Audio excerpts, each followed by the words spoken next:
Here's to swimming with bow-legged women. Woo! The Bakken oil field, where finding a job is easy. She's coming down here to be a truck driver to make better money than you can make with a master's degree. But finding workers isn't. Keep interviewing more people, keep putting the word out that we're still hiring. It's hard to find anybody to work any other jobs because they know they can go out in the oil field and make a lot more money. Cool to start a fire, I'm burning diesel, burning dinosaur bone. And the explosion was so loud that they felt it 10 miles away. The only way I'm going to be a participant in the vehicle is if you don't make your payments. Then I'm not going to get it. It's definitely sink or swim. And the last thing I want to do is sink. I'm gonna break my rusty cage. I'm gonna break my rusty cage.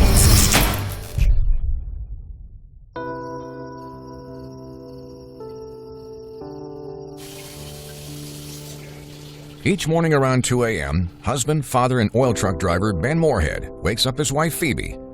With 2 jobs and 2 young boys, it's the only chance the couple has to spend quality time together. I met Phoebe when I owned my truck. I was an owner-operator. I was doing a load of peroxide. There was a Flying J truck stop and a bar right behind it. There she was. We were both gypsy spirits, and she jumped in the truck with me shortly after that, and we cruised around the country for a while, and next thing I know, she's like, "You're going to be a dad." I wanted to live on the road. I didn't want to have any responsibilities. But being a dad now, I wouldn't change it for the world.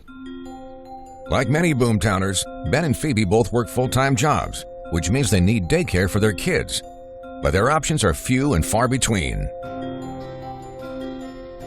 The line starts lining up at 3 o'clock in the morning. Apparently, it's the only option for this whole damn town. They take the first 100 kids. I thought it was a lottery. I thought it was a random. Nope. They take the first 100 kids in line, like Black Friday. I'm stuck in court hearings every day. Right. So I suppose I'll be standing in line. If they can't get a daycare spot, then Phoebe will have to quit her job as a court reporter. When do the doors open? I think right at 7. Oh. But that's why I can't do it. My father told me when I expressed to him when I was a young adult that no, I have no intention of being a dad. I don't want to be a dad. And he said, "You will never know true love until you feel the love of a child." And he was absolutely 100% correct. There is nothing like it. There is no feeling like it in the world. So leave here, stand in line from 3 to 7. Sign him up. 3 to 7 if you're lucky. And then go to work and work a 14-hour day. Yep. Okay. It's all about sacrifice. After I became a dad, it wasn't about me anymore. It wasn't about having a big, nice truck and being able to go out to the bar and all this other stuff. It just didn't matter anymore. Well, I'll give you a massage when you get home. How about that? Take up on it, man. If you're full of shit.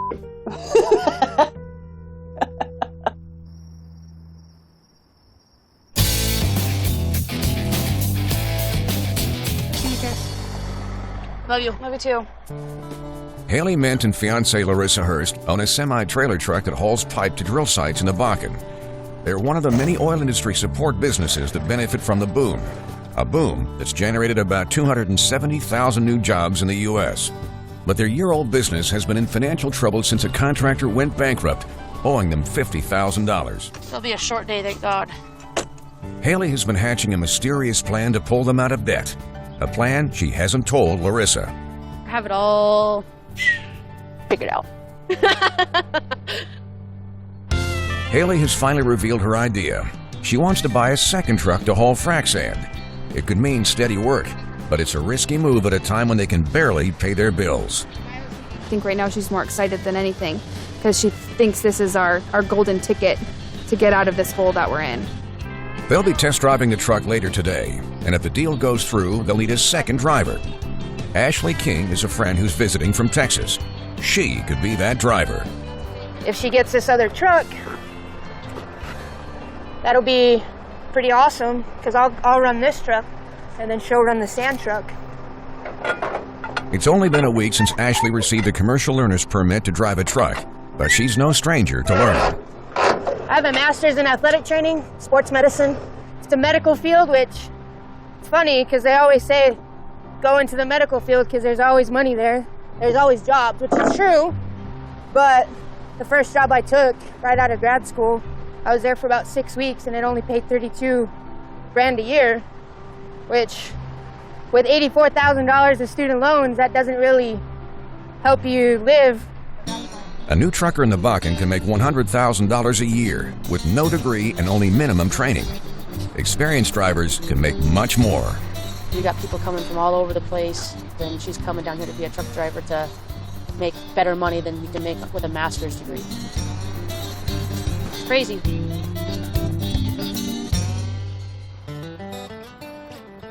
Fellas, I appreciate everything y'all do. Day in, day out. We wouldn't be where we're at without everybody sitting at this table. Dan Dooley is the head welder of HLD Services, a growing company that supports the oil industry in the Bakken. Dan's 24-year-old wife, Hannah, owns and operates the business.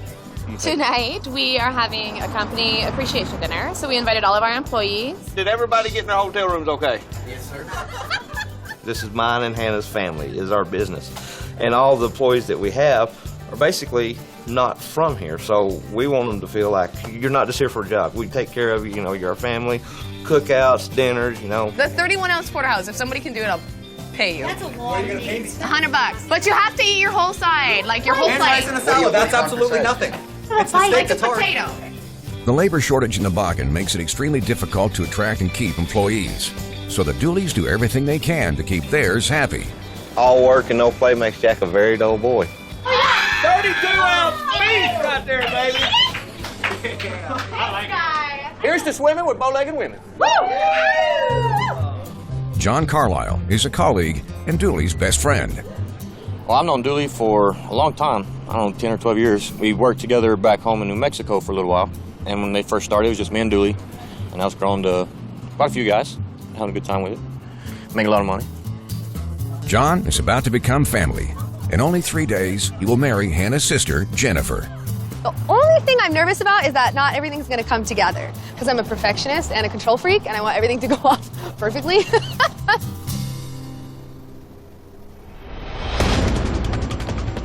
Is there anybody ready to not pump this stage 7 of the yellow well? Liberty Oilfield Services is 78 hours into fracking 2 wells near Williston, North Dakota. 12 monster pumps are sending fluids and sand down the wells at extremely high pressure, fracturing the oil-rich shale rock in stages along a horizontal pipe 2 miles underground. All right, guys, we're gonna kick it off. Rocky, gonna put a pump in gear. Let's make sure we're moving some fluid, please. Hello, fellas. Can I get a sand strap on bin 1 of 5005, please? Cleaner, too. Travis Bostic and Justin Allen are the frac supervisors. 30 barrels a minute. Once it probably starts hitting around 88, we'll probably start dropping gears. Justin, what was your number on 47? This well site is leased by Savannah, an oil exploration and production company. They've hired Liberty to frac 70 stages on these 2 wells. The Liberty crew has just started stage 7. At over $100,000 a stage, there's a lot at stake. But the frac crew's getting word there's a major problem. Want to start walking that hopper down for me? Justin finishes the stage. I'm calm. You're the one wigging out over there. Anybody mind peeking into that flowback tank and see if that gel in there's broke? Time is money, but safety is paramount. They learn that their frac is affecting another Savannah drill nearby. Right now we're shut down because of that rig over there. All right, so while we're fracking, they're drilling, they're going right here. We're pushing fluid up, and they got fluid going down. We're communicating. So that's bad for business. While this is typically called the Bakken boom, there are actually 2 formations fueling the boom.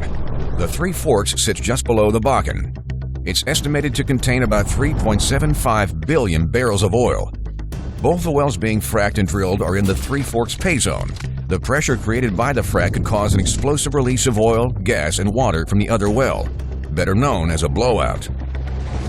To prevent this, the entire frac is shut down indefinitely. The average Bakken well costs $9 to $10 million to drill. These just got more expensive.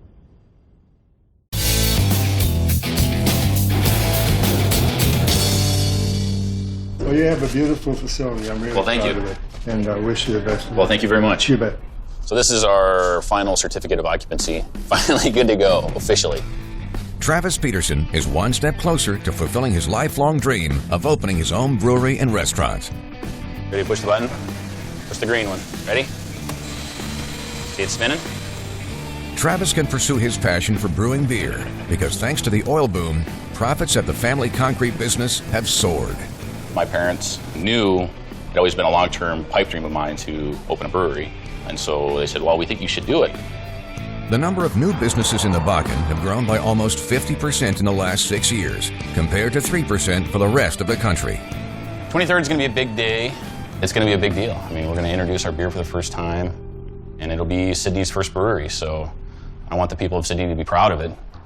But Travis has a problem.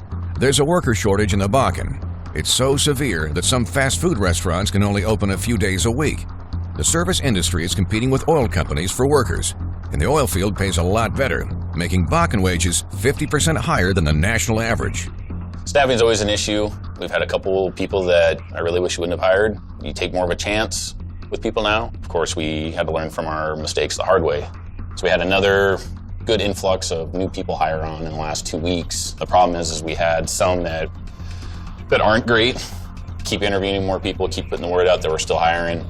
Even if Travis can fill his staffing quota, the new hires will have next to no training time. Meadowlark will be taking a big risk putting them on the floor for opening day. Which leads us into the next point about the staff training. It's continuous training. I don't want to do it in front of customers, obviously, but I also don't want to do it in front of some of the staff members that aren't going to know how to take it. You know, you three are the ones that have to lead everybody else in here. When we hire new people on, we can schedule Lacey and I to be on the floor with them and have them shadow us. We're getting there. You know, it's one of the reasons why we had the staff meeting today, just to get everybody in the loop, get their game faces on, be prepared the best we can. Super happy that we're finally getting to this point. Oh, no, tomorrow it'll be sunny. Yesterday it was sunny. Today is not sunny. This morning, Ben Moorhead is in line. Like hundreds of other parents, he's trying to enroll his 2 sons in daycare. I usually go to work at 3 o'clock in the morning. I wake up at 2 a.m. So instead of going to work, I set my alarm at 2 a.m., came down here, sat in line. Then after we get them signed up, I get to go to work for a 14-hour day. I should be done around 10 o'clock tonight. I mean, I'm looking down the line, and most of these people are not local people. We moved here for work, and just like everybody else, we need daycare for our kids, and there's not many options. Child care in the Bakken is in short supply.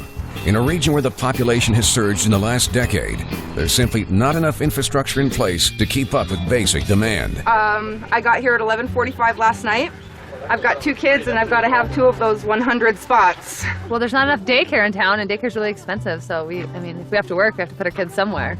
Our daycare bill for both boys this month was $1,500. So it's either get them signed up for the Boys and Girls Club or she's got to quit her job. I truly feel that it's a fucked up situation. I'm sorry, I'm in a school board meeting.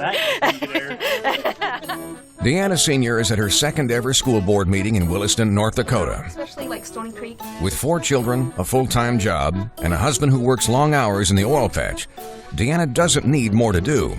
But she was raised in a family that values public service. When I was growing up, when I was a little girl, my dad was in politics, and all of my friends and all of my friends' parents admired my dad because he always wanted to make a positive change in the community. The school year is just beginning in District 8, and there are already major challenges. I have some concerns. I heard rumors that we're short quite a few teachers. Deanna's 2 daughters, Marata and Sydney, attend the district's new middle school. It's understaffed and will likely remain that way all year. When I started here 4 years ago, I had 160 kids in the whole district. As of yesterday, we had 405. We have older people coming in for the oil boom. The only problem is we, government agencies, we can't pay what the oil field's paying. We pay our teachers more than any other district in North Dakota. But housing is so expensive, and if they can't make it work on a teacher's salary, these amazing people end up leaving, and it's truly heartbreaking. In my 7th grade class, I have about 30 kids. 3 of them were from North Dakota. In my 8th grade class, I have 1 kid from North Dakota. And then it opens up here, and you see how you have this delta area? Mike Cohen is a recent arrival himself. He's come to the Bakken from Minnesota to kickstart a career change. When I was younger, I'd done all my education classes necessary to teach. I'd been in the Peace Corps briefly. When I came back from the Peace Corps, I went into chiropractic school. And now after 25 years, I'm going back to my first choice. Like many incoming Boomtowners, Mike is improvising his living situation. If you go out in the parking lot, you'll see a beat-up white van, and that's what I've been sleeping in for the last 3 weeks. I had sold my practice to a young chiropractor. 5 days before I was going to move here, she breached her contract. Instead of coming up here with thousands of dollars in my pocket, I came up here with $200 in my pocket. Rent, $2,400 a month. You need first and last month's rent. You need a security deposit. That's why you have a lot of people that have lived that lifestyle. I don't mind. A lot of my young people have lived it. It just makes it so they can relate to me. Oh, these are expensive. I don't know how much these are. This is like buying a house. Ernie Graham and his son Corbin are working to help newcomers like Mike. They're California developers who want to provide an alternative to temporary homes like these display trailers. These are all around Tioga, Watford, Williston. I've actually never been in one. So. Well, here's your chance. It's hard to move to a new place. Yeah. It's even harder to move to the Bakken. Right. Corbin and Ernie's solution to the housing crisis in the Bakken is to build more permanent structures, long-term hotels and apartments like this one. And they're not alone. $350 million in building permits were issued just in Williston in 2013. We are in Tioga, North Dakota. Behind me is a hotel we're just finishing up. It's an 89-unit consisting of king suites, double queen rooms, and it's called an extended stay hotel. Okay, you want to walk me down one of these halls and we'll... Sure. The commercial washers and dryers were installed this week. My wife would love the size of those washers. Stairways are pretty much done. A little bit of touch-up paint to do, that's about it. Well, we can pop in one unit here right away. Okay. These kind of projects take about a year to put together, take about a year to build, and they take about a year to stabilize as far as the rent goes. So it's about a 3-year process every time. The sound insulation is really good. I can't really hear the street. More developments like this are desperately needed, but the banks here are still wary of the boom and volatile oil prices. The primary difficulty for a developer is financing over here is exceedingly difficult. I think one of the reasons why the North Dakota banks are hesitant to invest in their own community is that they went through a boom bust in '82. Corbin and Ernie have found banks are reluctant to loan money for more than 5 years, fearing another bust. It may turn out to be a prudent policy, but right now, it's hindering community growth and keeping housing costs high. I think that's something that's going to change in the future. These banks are going to become more sophisticated. They're going to hire experienced loan officers, and I think you'll see growth accelerate once the Western North Dakota banks start investing in their own community. Meanwhile, Ernie's son Corbin is in Stanley, North Dakota, a rapidly growing hub for the oil industry. This is the dirt. This is why we're raising money. The building that we're building right here is going to be a 4-story, 89-unit extended stay, mainstay suites. Financing is the only thing holding up the project, and it's already crunch time. Corbin has raised $9 million, but needs another $3 million before he can break ground on his project. We have been having a little bit of trouble raising the debt, and winter's coming, and you can't do construction, or at least the beginning part of construction, in the winter. If Corbin can't persuade banks to invest, then more people coming to the Bakken may find themselves out in the cold. It's a special day for the Bakken Liberty Oilfield Services team. Company CEO Chris Wright is in town to meet with local landowners. In this industry, our partners are farmers, and they are significant partners of ours. With degrees in mechanical and electrical engineering from MIT and UC Berkeley, Chris is one of the pioneers of fracking technology. Working on the shale revolution from the start, certainly had no idea how massive it would blow up to be, but I'd say quite proud of it, not just of what it means for the energy industry, but for Americans to have cheap, plentiful energy produced here. Cheaper oil could mean $300 billion in savings for Americans. Chris feels the technology he helped develop is a vast improvement on the oil fields of old. In North Dakota here, we use less than 0.5% of the land to produce the oil from underground. Much smaller land footprints, much more production per well, which means less wells, less potentials for leaks, less potential for problems. But that's still an impact, but it's a dramatically smaller impact than conventional oil and gas production before. Today, Chris is visiting the farm of Sam and Jody Sagasser. Sam's family has been farming since the late 1800s. Where are these guys? The Sagassers have been providing water from their land to nearby Liberty frac sites. It's an important relationship, one Chris means to keep.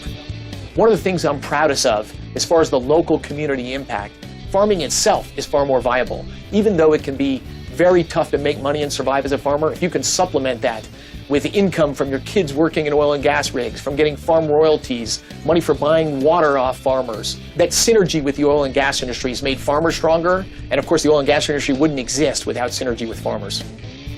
That synergy has brought a lot of new wealth to the state. North Dakota went from 39th in per capita income in 2006 to 7th in per capita income in 12. So that's an enormous rise in human well-being. I don't think the oil boom is bad. Get some bad publicity when a pipeline springs a leak or something like that happens, but overall, the oil boom's been good for northwest North Dakota. That's gospel. Chris Wright is aware of the controversy that surrounds fracking. It's a debate he's more than happy to engage in. It's very important to me that people in our industry as a whole incredibly open about disclosure about exactly what we do. I often only half-jokingly say that opposition to the shale revolution is directly proportional to your distance from it. In New York and LA, there's tremendous opposition to what we're doing. There's been a few polls in North Dakota.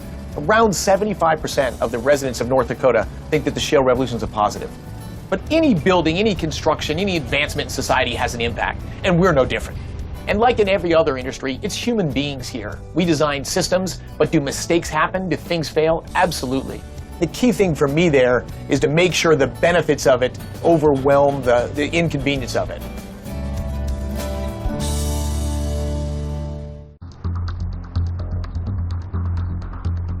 And if we continue to frack and communicate with that while they're on their drilling rig, they're going to run into big problems. So we went ahead and shut down operations. Hopefully they'll have it done by Sunday. That's best case scenario. With the frack shut down because it's causing issues that could lead to a blowout at a nearby rig, Liberty Management meets back at headquarters to regroup. They expect to be out of service for at least 48 hours. We've got some guys on the yard. They're going to help us do some basic maintenance, cleaning up type of thing. If we can't frack, we're going to use the time wisely. I mean, we've got all this big, expensive equipment just sitting out there doing absolutely nothing what it's intended to do right now. We got guys doing little odds and ends things instead of doing their actual jobs. Nobody wants to be sitting around because they're not making money. You know, we're pumping, we're making money. The Liberty Oilfield Services crew can't just go home during a shutdown. The men here are mostly transitory oil workers with no ties to the Bakken other than work. I mean, these guys are away from their families. It is the oil boom, right? It's the #1 boom town in not just America, the world. It's a pretty dang good job, it really is, but the only sacrifice we do have to make is, you know, is being away from home. And a lot of guys, they do have hard times with that. What other reason would they have besides to come here, make a good living for their family back home? You know, because let's face it, I mean, money doesn't replace time. Attracting more families of oil workers to the Bakken would be good for everyone, but they won't come unless affordable housing is available. So development needs to occur, and we're part of that growth, and we need to tell that story to a lot of the bankers and become our partners. Today, Corbin's meeting with people who might lead him to potential investors. Dennis Lindell is well connected in this county and helps to educate out-of-state developers. Right here, you know, they're putting in the railroad. That's going to bring 100 more trains through the city of Stanley per day. There's already 100 trains going through. So we're talking about big numbers for workers, which speaks to exactly what you're doing. It's exactly the kind of demand that I'm trying to service. This is a hot spot right here in the Bakken right now. Another good thing for your equity partners to know is that Montreal County is the #1 producing county of shale oil in the entire United States. They're hitting oil wells right now at 5,000 barrels a day in this area. It really helps to have local contacts. This is not my realm, so it helps. You have to have an alignment of interest from debt providers to equity providers, the city, and then the community, which is the end-all user. And right now, a lot of those things are in flux, you know, and it's really hard to bring all that chaos together. Corbin hopes former Stanley, North Dakota Mayor Mike Heenick can help sway the local investment community to complete his financing needs.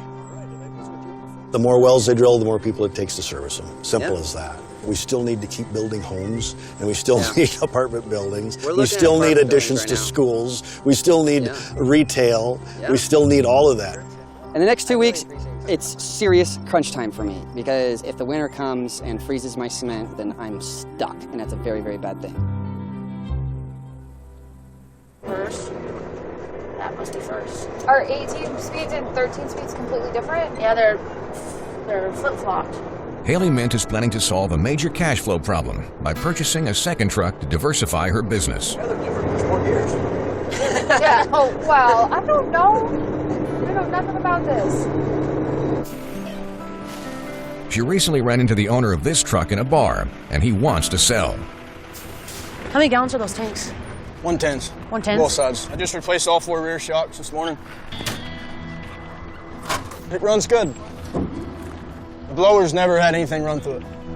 Haley has a lead on possible work with KC Transport, a sand hauling company. But to haul sand, the truck will need a blower to offload it. If I get this second truck, it already has a blower on it, so I don't have to worry about that expense of getting a blower put on this truck. A blower is used at frac sites to transfer sand from the truck to a hopper, where it is mixed with fluids and sent down the well at high pressure.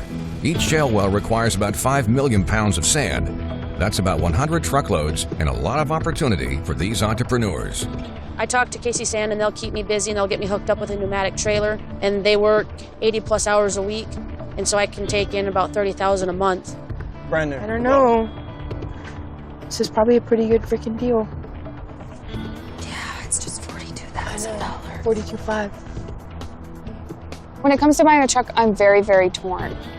I know how much potential there could be, but then I also know how big of a risk it is, and I'm not really that much of a risk taker. A week ago, we're sitting at the table, wondering how we can make ends meet, and now a week later, we're sitting here thinking about another truck. That makes me sick to my stomach. What do you think, babe? It's got a nice steering wheel. 40,000, what did you say? Total dollars on the truck? Yeah. 42.5. 42.5, so I put 40. Haley likes what she sees, but credit is a problem. I don't know how we're gonna make it work, especially since a lot of our credit cards are already maxed out. Haley's plan hinges on convincing the truck's owner to provide financing. Why do you want to lease to own it instead of just buy it? I can't get that big of a loan right now. Oh, we did have this talk. Yeah. Grassroots startup, they don't want to give you all the money. Yeah. Yeah. You got to make money before you can buy money. Yeah. But you're willing to lease too? Yeah, I'll lease it. If you want to lease to own it, then I'm gonna sign my rights to the truck away to you. That's the way that's gonna work. The only way I'm gonna be a participant in the vehicle at all is if you don't make your payments. Then I'm gonna come get it. It's definitely sink or swim. And the last thing I want to do is sink. So I'm not too worried about it. Things will fall into place how they're supposed to. Thanks. Thank you. We'll see you again. It's a big gamble, and their livelihood is at stake. Haley and Larissa have 24 hours to make a decision.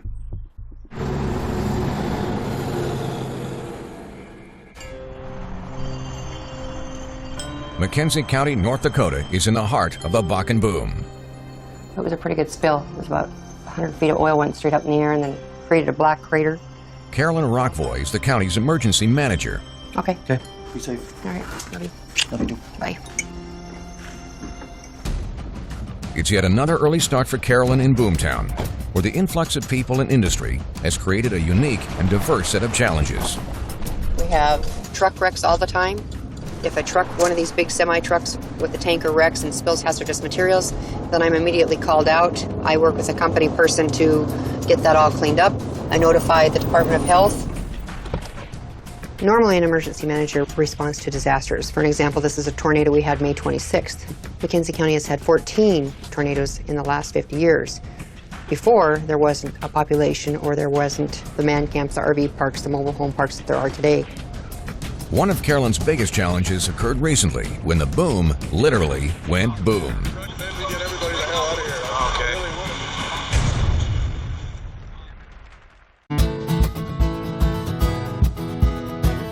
The Bakken labor shortage affects almost everything here, including weddings. For Jennifer Nielsen, getting married is a do-it-yourself affair. Yeah, I think it looks good. The wedding is in about a day and a half now. I'm oddly calm about the fact that it is probably going to rain, 80% chance. So if this is the aisle, okay? The aisle where you're gonna walk in it? Uh-huh. Oh, you're not coming from there one? So walk with me. So this would be the aisle. Tables here and here. Jennifer grew up in the Bakken. She knows she can count on the community to help with her big day. Yeah, and we had planned for everything to be outside in the starlight, but now we have to put these tents up, keep everybody from getting wet. If I break a nail, I'm going to be mad. Jennifer's planned a big wedding, so more than 200 people will have to be fed and sheltered. If it does rain and we've got to shove everything under the tent, I'm worried that there's not going to be enough room, that I underestimated the size of the 2 tents that are coming. So excited to get married and for our life together, and everyone also tells me, don't get discouraged once the wedding is over because everything will go back to normal, you know? But I want us to go back to normal. I like us when we were normal, and I'm so excited. I'm not nervous about anything in regards to marrying John.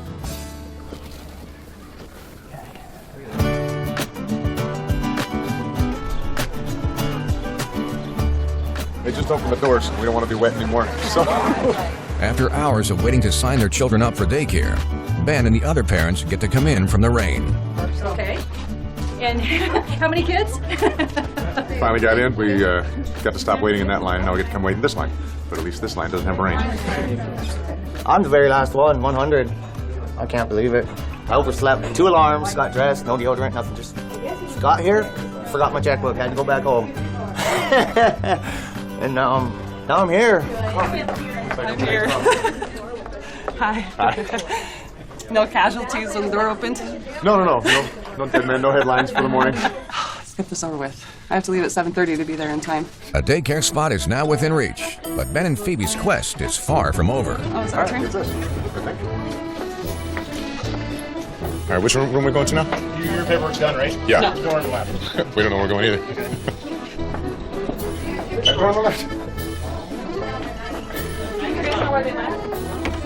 Who said door on the left? No, the second door. Yeah. We're looking for the second time.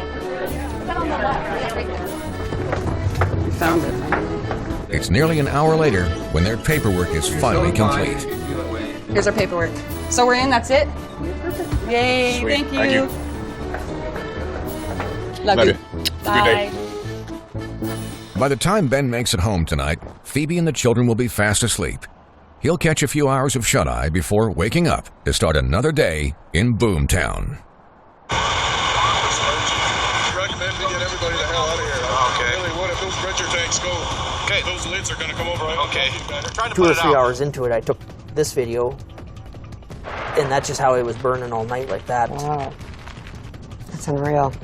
The boom has brought many benefits to the Bakken, but it's also brought a unique set of dangers. And this must have been when a second tank finally let go. And just keeps going on and on until... Wow.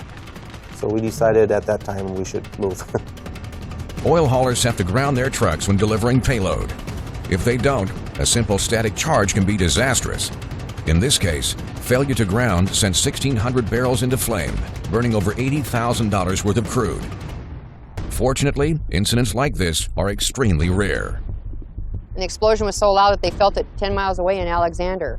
So everybody was heading this way. Nobody was hurt, no fatalities, which was a blessing. Among the first responders, the all-volunteer Alexander Fire Department. You basically sit back and watch it burn and just contain it. Alexander's unique location halfway between the boomtowns of Watford and Williston means their first responders answer a lot of calls for a town with a population of 300. And to think about all the calls that this fire department goes on. I think they said it used to be 20 calls a year. Now it's 20 calls a month. Because of the oil and what it has brought to our state, it's just not natural disasters. It's man-made disasters as well. This is the largest oil boom that has happened in America. And right here in Watford City and McKenzie County is the epicenter of what's going on right now. And what has happened here in our community has just changed everything. It has a blower on it and we can go put it to work right now. Haley Mint is very close to making a decision that could make or break the fledgling trucking company she owns with fiancée Larissa Hurst. Hey, Mom. What are you doing? Just filling out a buy-sell agreement. For what? For a semi. Why? Because this one has a blower on it and they're doing a lease to own for $1,800 a month. Oh, Haley, you're just going deeper. And this truck has a blower on it so I can put it on with KC Sand. KC Transport is a company that hauls frac sand to sites around the Bakken. If we get this truck, if that's what Haley decides to do, then we won't get paid from the company that we're going to haul for 45 days. In addition to spending money they don't have, Haley will have to work a month and a half before she sees a dime. This is a crucial decision for the future of mint condition trucking. I don't think it's very smart to buy a truck if we're not going to have any work. I don't think it's very smart to buy a truck in the beginning. Why are you doing that? I'm just kidding. Like, this isn't just a decision you make at a bar one night. If you're struggling to begin with, then you just jump right in and buy a $40,000 truck with nothing to back you if something happens. Like, that's nerve-wracking. That's why when we started the business to begin with, we needed $30,000 in the bank because we needed that cushion if something were to happen. We don't have a cushion if we buy another truck and the truck breaks down.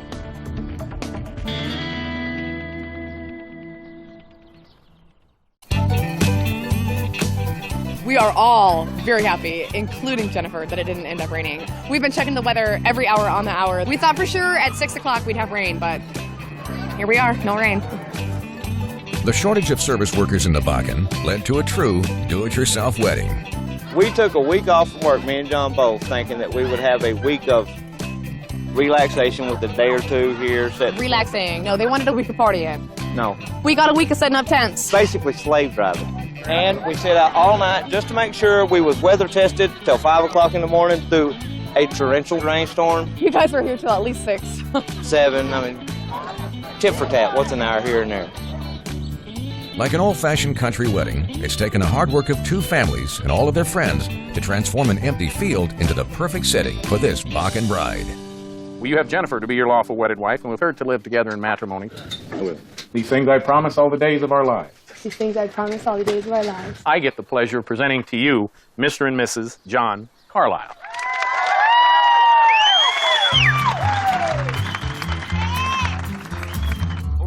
Hey, Ray, grab mine. It's the one with the side twist and indented. John Carlisle, I have run with him for the better half of 11, 12 years. He's been through 3 divorces, 2 divorces, no, 3 divorces.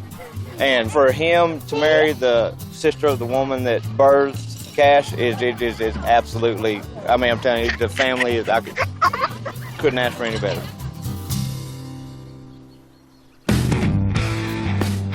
Despite the Bakken labor shortage, Travis Peterson has managed to hire enough staff for the grand opening of his brew pub restaurant. We are moments away from opening up. I'm actually kind of nervous. It's exciting that they're jazzed to come in here. This moment right here I've been waiting for a year and a half. Hey everybody, how you doing? Come on in, enjoy the beer.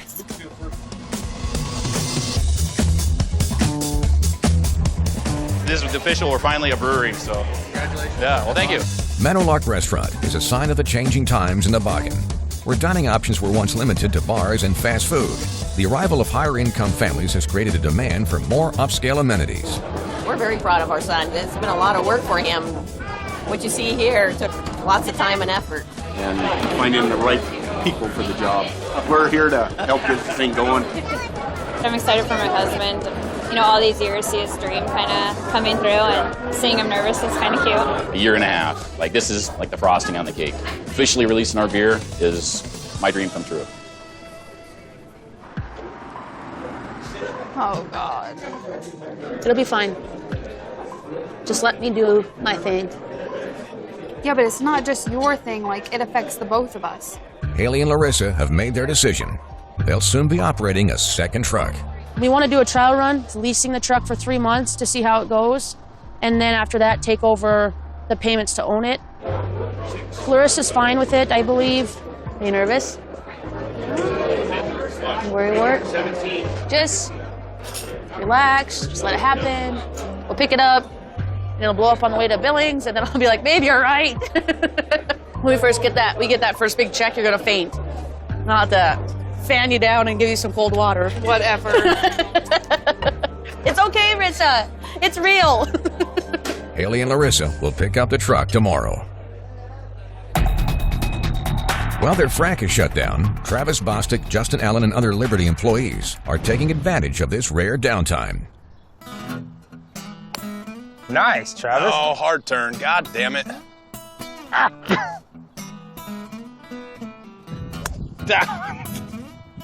Mine's down in the water, dude. Don't feel bad. Oh, I almost said that's where you suck, but you actually made that. Well. Oh, mother. Oh, that works too. I'll take that. Most Liberty employees work 2 weeks on and then take 2 weeks off, essentially working 6 months a year. While in the Bakken, the hours are intense and there isn't much time for golf, which might explain the poor quality of play. Is that a location right there? Yeah, it is. Holy shit. It is. Yeah. Pump jack unit and everything. It's a hell of a lot nicer here. It's all fun and games today, but back on the frac site, time off is always better when it's earned. It's never an easy thing necessarily to kind of shut down and have to come back into it. It's just a matter of just waiting now at this point. Nobody likes to wait for things they like doing, you know. The shutdown is expected to last for 2 more days. When it's safe, fracking will begin again and continue until all 70 stages at these 2 wells are completed.